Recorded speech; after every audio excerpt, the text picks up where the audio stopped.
जय श्री हरि। श्रीमद्भागवत महापुराणम दशमः स्कंधः पूर्वार्धः अथ त्रयस्त्रिंशोऽध्यायः। अब हम श्रीमद्भागवत महापुराण के दशम स्कंद के पूर्वार्ध में 33वें अध्याय में महारास प्रसंग का श्रवण करते हैं। यह महारास अभी तक की भगवान और गोपियों के बीच की जो लीला है उसका चरमोत्कर्ष है। बड़ा ही महत्वपूर्ण अध्याय है। इस अध्याय के अंत में भाई जी श्री हनुमान प्रसाद जी पोद्दार के शब्दों में हम रासलीला को अच्छी तरह से समझेंगे। एक प्रकार से आधुनिक भाषा में डिकोड करेंगे रासलीला को, एक एक शब्द को, एक एक चीज़ को समझने का प्रयास करेंगे। इसलिए इस महत्वपूर्ण अध्याय को हम 3 या 4 भागों में धीरे धीरे पचाते हुए सुनेंगे। श्री गणेशाय नमः, श्री सरस्वत्यै नमः, श्री गुरवे नमः, श्री पुराण पुरुषोत्तमाय नमः, श्री रासेश्वराय नमः, श्री रासेश्वर्यै नमः, श्री राधारण्यै नमः, समस्त गोपी वृंदाय नमः। अभी हम इस 33वें अध्याय महारास का पहला भाग सुनते हैं। पिछले दशम स्कंद के पूर्वार्ध के 32वें अध्याय में श्री भगवान का प्रकट होकर गोपियों को सांत्वना देना अथवा गोपियों की प्रार्थना से प्रसन्न होकर श्री भगवान का गोपियों से पुनः मिलना, इस प्रसंग को सुनते हुए हमने जाना था गोपियां विरहावेश में गोपी गीत गाती हैं और उस गोपी गीत को गाते हुए जोर जोर से रोने लगी। तो हम रोना भी गोपियों से सीख सकते हैं। सुखदेव जी ने सुंदर शब्द प्रयोग किया है, रुरुदुहु सुस्वरम राजन। बड़े ही स्वर में, अच्छे स्वर में गोपियां रोने लगी। तो रोना भी गोपियों से सीखना चाहिए।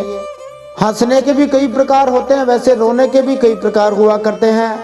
तो हम देख सकते हैं कि संसार में 2 प्रकार के लोग होते हैं जो 2 प्रकार की वस्तुओं के लिए रोया करते हैं।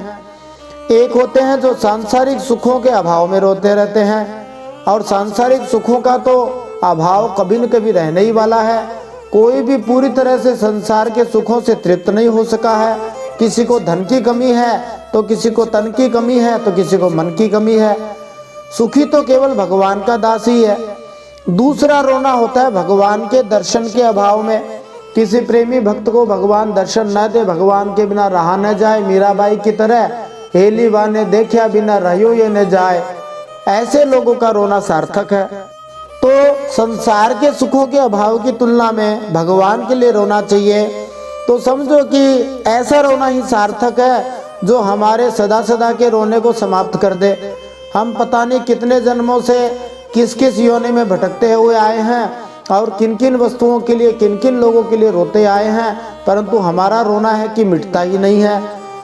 ये रोना तभी मिट सकता है जब हम एकमात्र श्री भगवान के शरण हो जाएं, श्री भगवान को प्राप्त कर लें, उनके धाम में पहुंच जाएं। उस धाम में सदा आनंद ही आनंद रहता है, दुखों का नितांत अभाव हो जाता है। तो रोना वही सार्थक है जो सदा सदा के लिए रोने को मिटा दे, अभाव का भी अभाव कर दे, किसी प्रकार का अभाव न रहे, ऐसा रोना सार्थक हो जाएगा। तो जब गोपियां इस प्रकार प्रेम से फूट फूट कर रोने लगी तो भगवान उनके बीच में ही प्रकट हो गए। भगवान तो सर्वव्यापक है, सब जगह विराजमान है, उन्हीं के बीच में थे, लेकिन दूसरी भावना होने के कारण से दिखाई देने बंद हो गए थे। हमारे भी हृदयों में ही भगवान विराजमान है, परंतु हम भगवान की ओर ध्यान ही नहीं देते, इसलिए भगवान हमें दिखाई नहीं देते। तो गोपियों के सामने भगवान प्रकट हुए। भगवान इतने सुंदर थे कि करोड़ों कामदेव भी उनके सामने फीके पड़ जाएं। फिर जब भगवान प्रकट हुए तो 8 प्रमुख गोपियां बताई जाती हैं, जिनके नाम हैं राधा, चंद्रावली, श्यामला, शैव्या, पद्मा, ललिता, विशाखा और भद्रा। ये 8 सखियों ने अपने अपने भाव के अनुसार भगवान के साथ प्रेम व्यवहार किया। फिर हमने जाना था कि स्कंद पुराण में आया है कि महारास की लीला में, रासलीला में 3 अरब गोपियां थी, माने 300 करोड़ गोपियां थी। उनमें से ये 8 गोपियां मुख्य थी और 8 गोपियों में भी राधा जी सभी गोपियों के एक प्रकार से अग्रणी थी। तो कोई यहाँ पर तर्क कर सकता है कि वृंदावन क्षेत्र तो इतना बड़ा है कि जिसमें कुछ लाख, 2 लाख, 5 लाख लोग समा सकते हैं, 300 करोड़ लोग अर्थात लगभग भारत का 3 गुना जनसंख्या वहाँ कैसे आई होगी। तो इसको हम ऐसे ही समझ सकते हैं, जैसे कोई व्यक्ति खिड़की में से बाहर झांक के देखता है तो उसको उतनी ही दुनिया दिखाई देती है। तो ये जो हम रासलीला सुनते हैं, देखते हैं, ये तो समझो कि केवल दिग्दर्शन मात्र है। इसके आगे भी बहुत सारी दुनिया है। जब कोई बाहर निकल के देखता है तभी वो समझ सकता है। जैसे कुएं का मेंढक होता है, वो समझता है कि उतनी ही बड़ी दुनिया है, बाहर निकलता है तब पता लगता है दुनिया बहुत बड़ी है। ऐसे ही भगवान की जो दिव्य भूमि है उसमें करोड़ों क्या असंख्य गोपियां समा सकती हैं। तो रासलीला में 300 करोड़ गोपियां थी। पद्म पुराण में कहा गया है कि राधा जी सभी गोपियों में अग्रणी हैं। जैसे राधा जी भगवान श्री कृष्ण को सबसे ज्यादा प्यारी हैं, वैसे ही राधा जी का जो कुंड है, जिसका वर्णन आगे आएगा, जिसको राधा कुंड नाम से जाना जाता है, वह भी भगवान को बहुत प्रिय है। सभी गोपियों में राधा जी भगवान को सबसे ज्यादा प्यारी लगती हैं। बृहद गौतमीय तंत्र में भी राधा जी के बारे में बताया गया है कि भगवान की प्रत्यक्ष अर्धांगिनी है, सभी लक्ष्मियों में प्रधान है राधा जी, श्री भगवान की अंतरंगी शक्ति है। और ऋग्वेद के ऋग परिशिष्ट में भी कहा गया है कि राधया माधवो देवो माधवे नैव राधिका विभ्राजन्ते जनेषु। सभी व्यक्तियों में राधा जी ही ऐसी हैं जिनके संग में भगवान माधव विशेष रूप से महिमामय हैं, जैसे कि स्वयं राधा उनकी उपस्थिति में यशस्विनी है। तो कई स्थानों पर राधा जी के बारे में विस्तार से बताया गया है। भागवत जी में प्रत्यक्ष रूप से राधा जी के बारे में कुछ नहीं कहा गया, क्योंकि वे सुखदेव जी की गुरु थी। अप्रत्यक्ष रूप से बहुत सारा कहा गया है। पूज्य भाई जी महाराज श्री हनुमान प्रसाद जी पोद्दार का इस विषय में, राधा जी के विषय में, श्री राधा माधव नाम से एक ग्रंथ है, उसमें उन्होंने विस्तार से लिखा है। हमारे तो समझ में राधा जी का इतना ही आता है कि लक्ष्मी जी की ही ये स्वरूप है। कोई ये तर्क कर सकता है कि फिर रुक्मिणी जी कौन थी, तो रुक्मिणी जी और राधा जी दोनों ही लक्ष्मी जी के स्वरूप हैं। भगवान एक साथ अनेक रूपों में प्रकट हो सकते हैं। लक्ष्मी जी भी एक साथ 2 रूपों में प्रकट हो गई। जब ब्रह्मा जी ने ग्वाल बालों को अपहरण कर लिया था, तो भगवान श्री कृष्ण अनेक रूपों में प्रकट हो गए थे। और रासलीला में भी जितनी गोपियां थी, जैसा कि यहाँ बताया है 300 करोड़ गोपियां, तो उतने ही रूपों में भगवान प्रकट हो गए। तो लक्ष्मी जी भी भगवान के जैसी ही हैं, उनकी जितनी ही शक्तिशाली है। बाकी हम तो श्री हरि को मानने वाले हैं, और श्री हरि ही हमारे विचार में सबके आधार हैं। सारी शक्ति उन्हीं श्री हरि से ही उत्पन्न होती है। जब सृष्टि में कोई नहीं रहता, तब वे और शेषनाग जी 2 ही रहते हैं। फिर जब उनके मन में सृष्टि उत्पन्न करने की इच्छा होती है, तब ब्रह्मा जी उत्पन्न होते हैं, फिर महादेव जी उत्पन्न होते हैं, फिर लक्ष्मी जी उत्पन्न होती है। और हमें तो जैसे सेठ जी को श्री हरि विष्णु ही पसंद थे, वे ही पसंद हैं, तो राधा जी के बारे में ज़्यादा समझ में नहीं आता। वृंदावन के रसिक भक्त हैं, वो शायद राधा जी के बारे में और जानते होंगे। और दूसरा विचार श्री हरि को पसंद करने का ये भी लगता है कि जब 2 रूप देखते हैं तो 2 जगह ध्यान भटकता है। जब राधा जी को देखते हैं तो लगता है कि कृष्ण जी सोचेंगे मेरे को नहीं देख रहे, जब कृष्ण जी को देखते हैं तो राधा जी सोचते होंगे कि मुझे नहीं देख रहे। यद्यपि वे दोनों एक ही हैं, परंतु हम तो साधारण बुद्धि वाले हैं, चर्म चक्षु से देखने वाले हैं, हमारी ये समझ में नहीं आता, इसलिए हमने श्री हरि को चुन लिया और अकेले श्री हरि को चुन लिया। बाकी राधा जी कौन है, ये तो शास्त्रों में बहुत सारा विस्तार से बताया गया। उनकी महिमा का कोई पार नहीं पाड़ सकता। हम तो केवल हाथ ही जोड़ सकते हैं, राधा रानी की जय। वृंदावन में तो कहते हैं राधे राधे बोलेंगे तभी वृंदावन में प्रवेश मिलेगा। जैसे कोई मोक्ष की इच्छा रखने वाला व्यक्ति हो, उसे कोई संत महात्मा मिल जाए, वे भी ऐसे सिद्ध महापुरुष मिल जाएं जो स्वयं भी भवसागर तरे हुए हों, तो समझो उस मोक्ष की इच्छा रखने वाले व्यक्ति की सारी पीड़ा समाप्त हो जाती है। अब उसे भटकने की आवश्यकता नहीं रहती। जैसे परम श्रद्धेय स्वामी जी श्री रामसुखदास जी महाराज कई स्थानों पर गए थे, कई संत महात्माओं को देखा था, परंतु जब उन्हें सेठ जी श्री जयदयाल जी गोविंदका जी मिले, तब उन्हें शांति मिल गई। उन्हें लगा कि ये बहुत ही उच्च कोटि के महात्मा हैं। ऐसी ही स्थिति गोपियों की थी। जब उन्हें भगवान के दर्शन मिल गए तो उन्हें परमानंद हो गया, परम उल्लास मिल गया। उनके भगवान के विरह के कारण गोपियों को जो दुख हुआ था, अब वे उस दुख से मुक्त हो गई, अब शांति प्राप्त हो गई, परम शांति की उन्हें प्राप्ति हो गई। तो भगवान के वियोग से गोपियों को जो दुख हुआ था, उसका लाभ उन्हें ये मिला कि उनके सारे संकटों का नाश हो गया, उनकी हृदय की सारी आदि व्याधि मिट गई, परम आनंद में पहुंच गई, पूर्ण काम हो गई। यही मानो कि श्री भगवान के वियोग से उत्पन्न दुख का लाभ हुआ गोपियों को। फिर यमुना जी के किनारे गोपियों ने भगवान श्री कृष्ण को बैठने के लिए अपनी ओढ़नी बिछा दी थी। तो सुखदेव जी कहते हैं कि बड़े बड़े योगेश्वर महात्मा अपने योग साधन से पवित्र किए हुए हृदय में भगवान के लिए केवल आसन की कल्पना करते हैं कि अब हमारे हृदय में भगवान आ गए हैं। फिर भी भगवान कभी कभी ही किसी किसी के हृदय सिंहासन पर बैठते हैं। वही सर्वशक्तिमान भगवान यमुना जी की रेती में बैठे हैं और गोपियों की ओढ़नी पर बैठे हैं। कई राजा महाराजा होते थे, वे अपने साथ अपना सिंहासन रखते थे, और कई बड़े बड़े जो महात्मा महाराज होते वे भी भूमि पर नहीं बैठते, परंतु भगवान सीधे साधे गोपियों की ओढ़नी पर बैठ गए। तो समझो कि गोपियों की कितनी ऊंची स्थिति थी, इसको कोई अनुमान ही लगा सकता है। अब जब बैठ गए तो भगवान श्री कृष्ण और गोपियों में बातचीत होने लगी। गोपियों ने कहा, देखिए प्रभु, इस संसार में 3 प्रकार के लोग हैं जो प्रेम करते हैं। कौन कौन से हैं जी? एक तो होते हैं जो प्रेम करने वालों से ही प्रेम करते हैं। अच्छा ठीक है। दूसरे, कुछ लोग प्रेम न करने वालों से भी प्रेम करते हैं, सामने वाला प्रेम करे चाहे न करे, परंतु वे प्रेम करते हैं। आजकल की भाषा में वन साइडेड लव भी कह सकते हैं। और कोई कोई ऐसे होते हैं जो प्रेम करने वालों से भी प्रेम नहीं करते हैं, न करने वालों से भी नहीं करते। आपको इनमें से कौन अच्छा लगता है? भगवान उत्तर देते हुए कहते हैं, देखो ध्यान से सुनो, जो प्रेम करने पर प्रेम करते हैं वे तो स्वार्थी हैं, उनका तो प्रेम लेन देन मात्र है, उनमें न तो कोई सौहार्द की भावना है न धर्म है, उनका प्रेम केवल स्वार्थ के लिए ही है, इसके अलावा उनका और कोई लेना देना नहीं है। जैसे कोई व्यापार में दुकान में जाकर के रुपए देता है, चीज ले लेता है, हम प्रेम करते हैं, सामने वाला प्रेम कर रहा है, तो समझो कि ये तो स्वार्थ है, व्यापार है। इस प्रेम को भगवान महत्व नहीं देते। फिर भगवान कहते हैं कि प्रेम न करने वालों से भी जो लोग प्रेम करते हैं, ऐसे लोग वास्तव में प्रेमी होते हैं। ऐसे लोग कौन होते हैं? तो एक तो करुणा से भरे हुए संत महात्मा, दूसरे माता पिता, क्योंकि उनका हृदय केवल भला करने की भावना से, सौहार्द भावना से ही भरा हुआ होता है, और उनका प्रेम जो है निश्चल भी होता है, सत्य भी होता है और पूर्ण भी होता है। ऐसे प्रेम को भगवान आदर देते हैं कि प्रेम सामने वाला करे या न करे, हमें तो प्रेम करना ही चाहिए। इस प्रेम को भगवान ऊंचा मानते हैं। फिर भगवान कहते हैं, देखो प्रेम व्यवहार से पूर्णतः शून्य भी कुछ लोग होते हैं। ऐसे 4 लोग कहे गए हैं भगवान के अनुसार।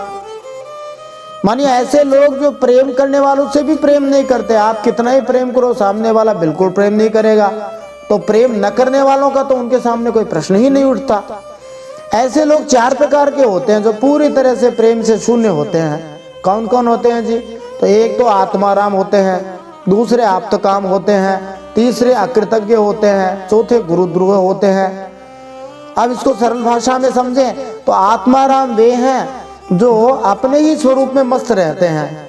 बहुत सारे लोग कहते हैं हम हमारी मस्ती में रहते हैं, वैसी मस्ती वाले नहीं, वास्तविक रूप से अपने ही स्वरूप में रमण करने वाले होते हैं। और इसका कारण अहंकार नहीं होता है, कारण ये होता है कि उनकी दृष्टि में दूसरा कोई है ही नहीं। जब दूसरा कोई है ही नहीं तो किससे प्रेम करे? जैसे कोई व्यक्ति अकेला बैठा हुआ हो तो वो किससे प्रेम करे, किससे बात करे? जब फोन आदि हो तो दूसरा हो गया, फोन वोन कुछ नहीं हो, एकदम अकेला बैठा हो, तब वो अपनी मस्ती में बैठा है। जैसे हम रात में नींद में सोते हैं तो सब अपनी अपनी नींद में ही सोते हैं, अपनी अपनी नींद में ही रमण करते हैं। साथ वाले को नींद आई या ना आई उससे हमारी नींद पे कोई प्रभाव नहीं पड़ता। दूसरे जो प्रेम व्यवहार से पूरी तरह से शून्य होते, रहित होते, वे आप्तकाम होते हैं। माने जिन्हें पहले द्वैत भासता है। द्वैत माने जिनकी दृष्टि में 2 हैं, आत्मा भी है, परमात्मा भी है, और संसार भी है, भगवान भी है। इस प्रकार से वे एक प्रकार से पहले तो द्वैत दृष्टि रखते हैं, उलझे हुए रहते हैं, परंतु फिर समझो कि जो कृतकृत्य हो जाते हैं पूरी तरह से, माने अच्छी तरह से तत्व को जान जाते हैं। पहले तो भगवान को नहीं देखा था, लेकिन अब भगवान को मानो पूरी तरह से जान गए, तब उनका किसी से कोई लेना देना नहीं रहता। तो माने आप तो काम हो गए। माने जिनको पहले भूख थी और कभी भूख नहीं भी थी, दोनों ही बातें थी, वो कहते थे हम नहीं भी खाएंगे और खाएंगे भी, लेकिन जब सामने भोजन आ गया, भोजन कर लिया और भोजन करने के बाद तृप्त हो गए तो आप तो काम हो गए, अब भोजन की इच्छा नहीं रही। तो ऐसे दूसरे प्रकार के लोग हो गए जिनको परमात्मा की प्राप्ति हो गई, तत्व ज्ञान हो गया, वे किसी से भी प्रेम नहीं करते। अच्छा, तीसरे कौन होते हैं? तो तीसरे होते हैं अकृतज्ञ। अकृतज्ञ का एक अर्थ हो गया कि किए हुए उपकार को मानता नहीं है।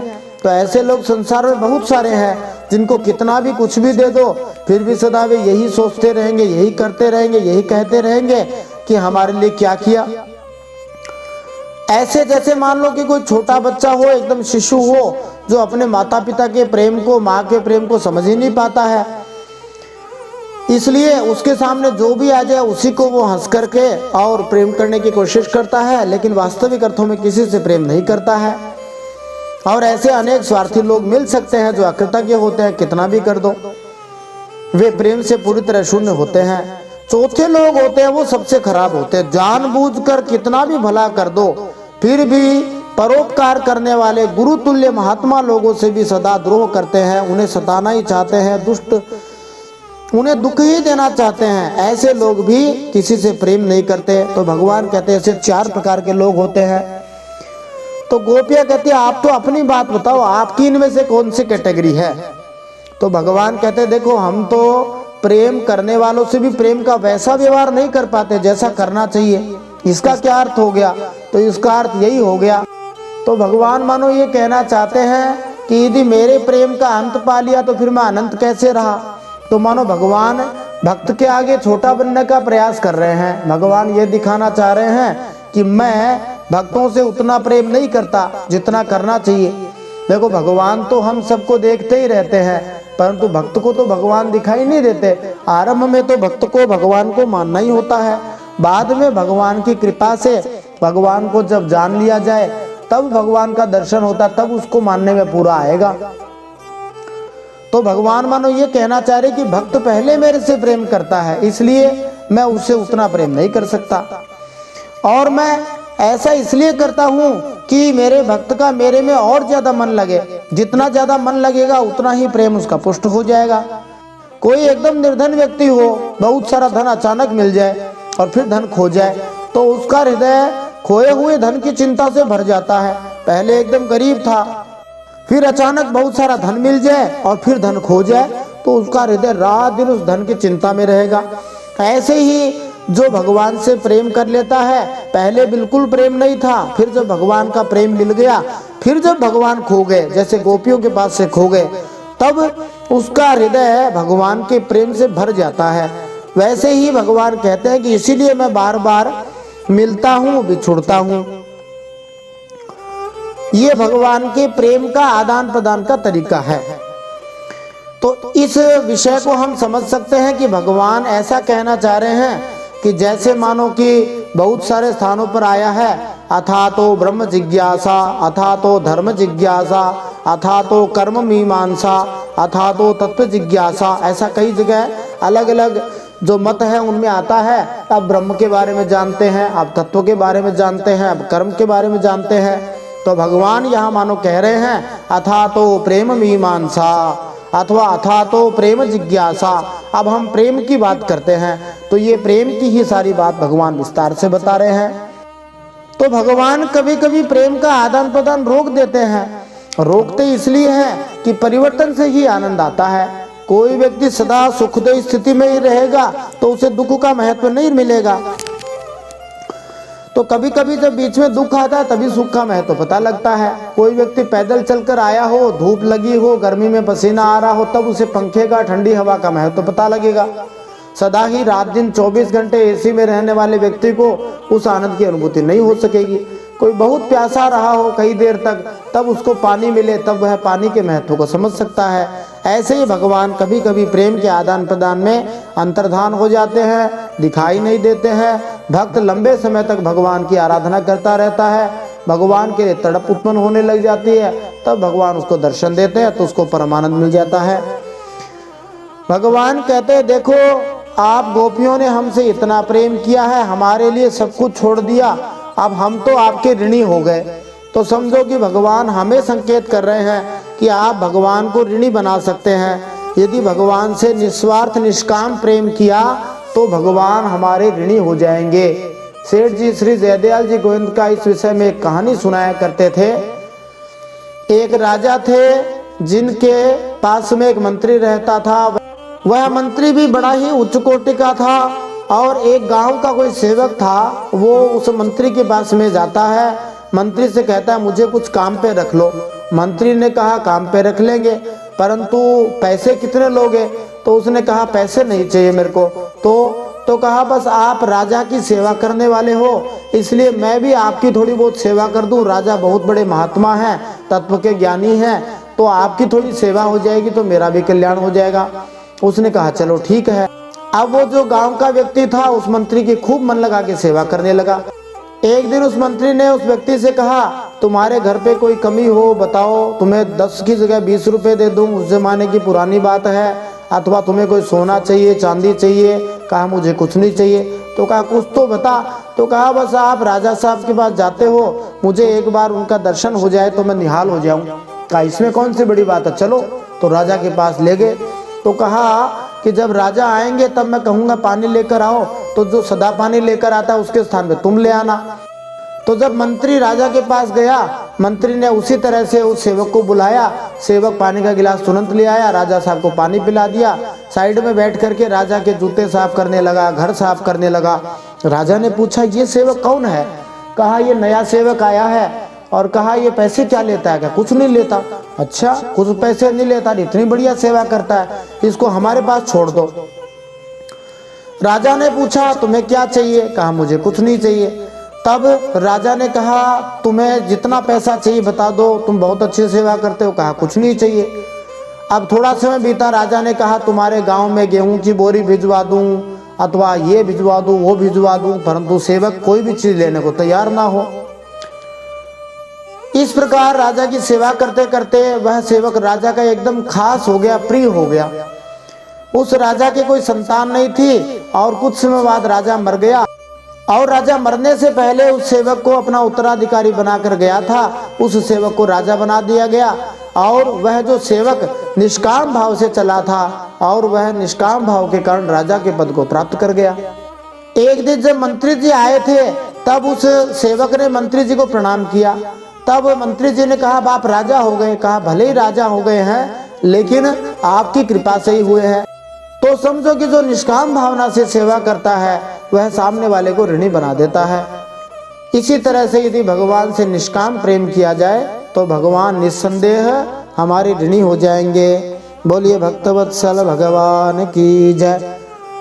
अब हम श्रीमद् भागवत महापुराण के 10वें स्कंद के पूर्वार्ध के 33वें अध्याय में दिव्य महाराज प्रसंग को सुनते हुए उसके पहले भाग में इन प्रश्नों के उत्तर प्राप्त कर सकते हैं। यमुना तट पर रसमयी रास क्रीड़ा का शुभारंभ। दिव्य रासोत्सव लीला में भगवान श्री कृष्ण ने कितने रूप धारण किए थे? स्वर्ग की दिव्य दुंदुभियों का बजना और स्वर्गीय पुष्पों की वर्षा होना क्या संकेत करते हैं? गोपियों के मध्य भगवान श्री कृष्ण की कैसी शोभा हो रही थी? गोपियों का जीवन भगवान का प्रेम है। प्रसन्न गोपियों द्वारा ध्रुपद गायन तथा नृत्य। गोपियों के साथ भगवान श्री कृष्ण की क्रीड़ा मानो परछाई के साथ बाल क्रीड़ा है। असंख्य लगभग 3 अरब गोपियों के साथ भगवान श्री कृष्ण ने कैसे नृत्य किया होगा? आइए इन सब प्रश्नों के उत्तर इस पहले भाग को सुनते हुए प्राप्त करते हैं। जय श्री हरि। नारायणं नमस्कृत्य नरं चैव नरोत्तमं देवीं सरस्वतीं व्यासं ततो जयमुदीरयेत्। भगवान श्री नरनारायण को प्रणाम करते हुए श्री गणेश जी महाराज, माता सरस्वती, वेद व्यास भगवान को प्रणाम करते हुए, हृदयाराध्य श्री हरिचरणों में प्रणाम करते हुए, भगवत स्वरूप श्रीमद् भागवत को प्रणाम करते हुए, श्री सुखदेव जी और परीक्षित महाराज को प्रणाम करते हुए, अनंत कोटि सब संत महात्माओं वैष्णवों को प्रणाम करते हुए, भगवान श्री वृंदावन बिहारी को प्रणाम करते हुए, श्री रास बिहारी को, श्री राधा रानी को प्रणाम करते हुए, भगवान की प्यारी सभी गोपियों को प्रणाम करते हुए, अब हम श्रीमद् भागवत महापुराण के दशम स्कंद के पूर्वार्ध में 33वां अध्याय सुनते हैं, जो रास पंचाध्यायी का अंतिम अध्याय है, जिसको महारास के नाम से जाना जाता है। जैसा कि हम जानते हैं कि अध्याय 29 से लेकर 33 तक के जो अध्याय हैं, इन 5 अध्यायों को भागवत जी के प्राण के रूप में जाना जाता है और इन्हीं 5 अध्यायों को रास पंचाध्यायी इस नाम से जाना जाता है। अभी हम उस रास पंचाध्यायी का अंतिम अध्याय सुनते हैं। राजस्थान के सबसे ठंडे जिले चूरू जिले से आप सबका हार्दिक स्वागत है। श्रीमद् भागवत कथा प्रतिदिन संस्कृत श्लोक, उसके भावार्थ प्रश्नों सहित प्रस्तुत करने का प्रयास कर रहे हैं। मैं सुनील हरि आपका स्वागत करता हूं सबसे ठंडे स्थान चूरू से। श्रीमद् भागवत महापुराणम दशमः स्कंधः पूर्वार्धः अथ त्रयस्त्रिंशोऽध्यायः। अभी हम महाराज के प्रथम भाग का श्रवण करते हैं। इसी अध्याय के अंत में पूज्य भाई जी नित्य लीलालीन श्री हनुमान प्रसाद जी पोद्दार के शब्दों में रासलीला से संबंधित अनेक जो शंकाएं हैं उनका समाधान भी हम जानेंगे। श्री शुक उवाच इत्थं भगवतो गोप्यः श्रुत्वा वाचः सुपेशलाः जहुर्विरहजं तापं तदङ्गोपचिताशिषः तत्रारभत गोविन्दो रासक्रीडामनुव्रतैः स्त्रीरत्नैरन्वितः प्रीतैरन्योन्याबद्धबाहुभिः। श्री सुखदेव जी कहते हैं, गोपियां भगवान की इस प्रकार प्रेम भरी सुमधुर वाणी सुनकर जो कुछ विरह से उत्पन्न ताप शेष था उससे भी मुक्त हो गई और सौंदर्य माधुर्य निधि प्राण प्यारे भगवान श्री कृष्ण के अंग संग से सफल मनोरथ हो गई।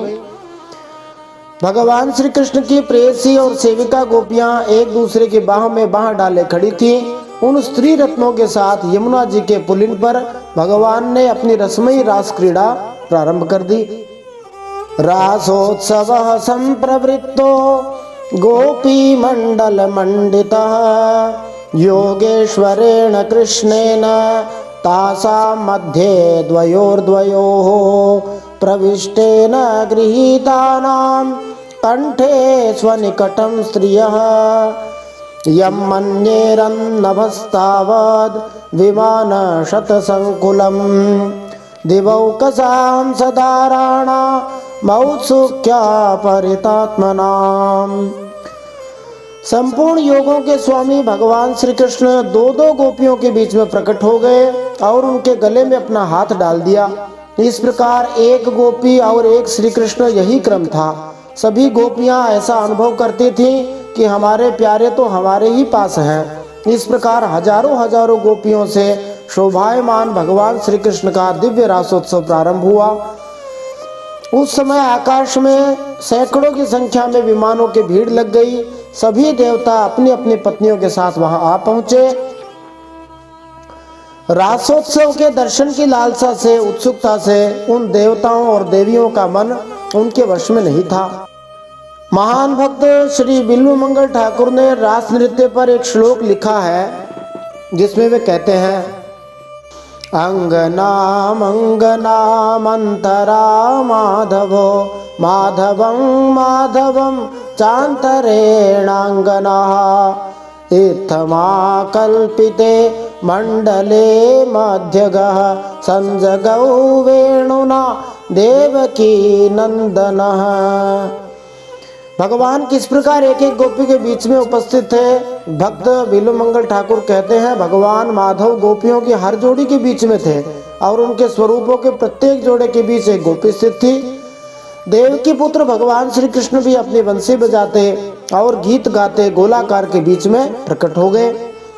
श्री विश्वनाथ चक्रवर्ती ठाकुर संकेत करते हैं कि प्रेम में उन्मत्त होने के कारण गोपियां समझ ही नहीं पाई कि श्री कृष्ण ने अपना विस्तार कर लिया है और वे स्वयं उनमें से हर एक के साथ नृत्य कर रहे हैं। हर गोपी को भगवान श्री कृष्ण का एक रूप दिखा, किंतु देवता लोग अपनी पत्नियों सहित अपने विमानों से रास नृत्य देखते हुए भगवान के अनेक रूपों को देख सकते थे। इसलिए देवता लोग चकित थे, परंतु गोपियों को इस बात का पता ही नहीं लगा, इसलिए वे चकित नहीं हुई। यहाँ हम देख सकते हैं कि भगवान की जो शक्ति है उसके आगे कोई साधारण मनुष्य कहीं भी नहीं लगता है। जैसा कि स्कंद पुराण में भी आया है कि 3 अरब गोपियां थी, 300 करोड़ गोपियां थी। इतनी गोपियों के साथ भगवान ने इतने रूप धारण किए, तो हम भगवान की भगवत्ता के बारे में कोई कल्पना भी नहीं कर सकते। फिर सुखदेव जी आगे गाते हैं, ततो दुन्दुभयो नेदुर निपेतुः पुष्पवृष्टयः जगुर्गन्धर्वपतयः सस्त्रीकास्तद्यशोमलम् वलयानां नूपुराणां किङ्किणीनां च योषितां सप्रियाणाम् अभूत् शब्दस्तुमुलो रासमण्डले तत्रातेषु शुभे ताभिर्भगवान् देवकी सुतः मध्ये मणीनां हैमानां महामरकतो यथा। स्वर्ग की दिव्य दुंदुभियां अपने आप बज उठी, स्वर्गीय पुष्पों की वर्षा होने लगी, गंधर्वगण अपनी अपनी पत्नियों के साथ भगवान के निर्मल यश का गान करने लगे। जैसा कि यहाँ कहा गया है, रास नृत्य के समय भगवान श्री कृष्ण का यश शुद्ध आध्यात्मिक आनंद है। स्वर्ग के देवताओं ने जो ब्रह्मांड में स्वामित्व बनाए रखने के लिए उत्तरदायी हैं, रास नृत्य को प्रसन्नता पूर्वक परम धार्मिक नृत्य के रूप में स्वीकार किया, जो इस भौतिक संसार में प्रेम क्रीड़ा के विकृत परावर्तित रूप से सर्वथा अलग था। ये साधारण स्त्री पुरुष का खेल नहीं था, ये तो साक्षात भगवान और भक्त का मिलन था। रास मंडल में सभी गोपियां अपने प्रियतम श्याम सुंदर के साथ नृत्य करने लगी। उनकी कलाइयों के कंगन, पैरों के पायजेब, करधनी के छोटे छोटे घुंघरू एक साथ बज उठे। जैसा कि नृत्य करते हैं तो बजते ही हैं। असंख्य गोपियां थी, इसलिए यह मधुर ध्वनि भी बड़े ही जोर की हो रही थी। यमुना जी की रमण रेती पर ब्रज सुंदरियों के बीच में भगवान श्री कृष्ण की बड़ी अनोखी शोभा हुई। ऐसा जान पड़ता था मानो अगणित पीले पीले दमकती हुई सोने की मणियों के बीच में ज्योतिर्मयी नीलमणि चमक रही थी। भगवान श्याम सुंदर का रंग सांवला है, इसलिए वे नीलमणि के समान दिखाई दे रहे थे, और गोपियों का प्रायः सभी का रंग गौरवर्ण था, इसलिए ऐसे लग रहा था जैसे सोने की मणियों के बीच में कोई नीले रंग की मणि चमक रही हो। इस प्रकार भगवान की शोभा हो रही थी।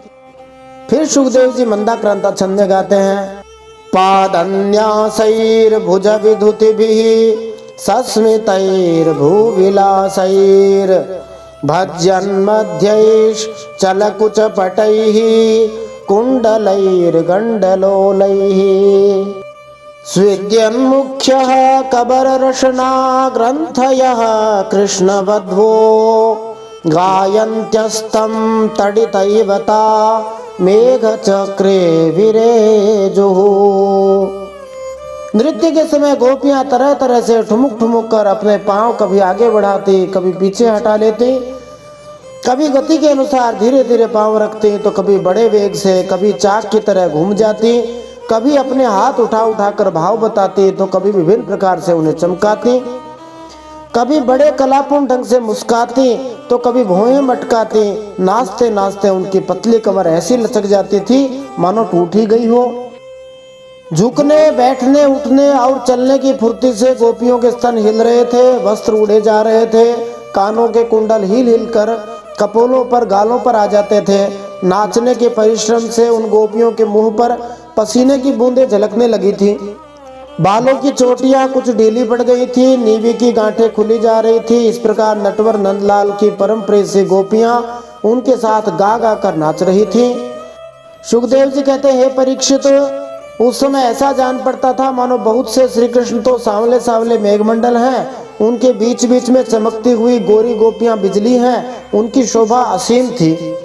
श्रीमद् भागवत के अद्भुत टीकाकार श्रीधर स्वामी जी महाराज कहते हैं इस श्लोक की व्याख्या करते हुए कि बादलों में बिजली चमकने के दृष्टांत के अनुसार गोपियों के सुंदर मुखड़ों पर पसीने की बूंदें कुहरे की बूंदों के अनुरूप थी और उनका गायन गर्जना के समान था। पादन्यास ही शब्द सूचित करता है कि गोपियों ने अपने नृत्य करते पांवों के कदमों को कलात्मक तथा शालीनता के साथ आकर्षक ढंग से रखा। सस्मितैर भ्रूविलासैहि, इन शब्दों से पता लगता है कि उन गोपियों की भौहों के विलासपूर्ण गतियां एवं प्रेम पूर्वक हंसी देखने में अत्यंत मनोहारी लग रही थी। अब इसके आगे क्या हुआ ये हम इस अध्याय के अगले भाग में जानेंगे। जय श्री हरि। श्रीमन नारायणार्पणमस्तु।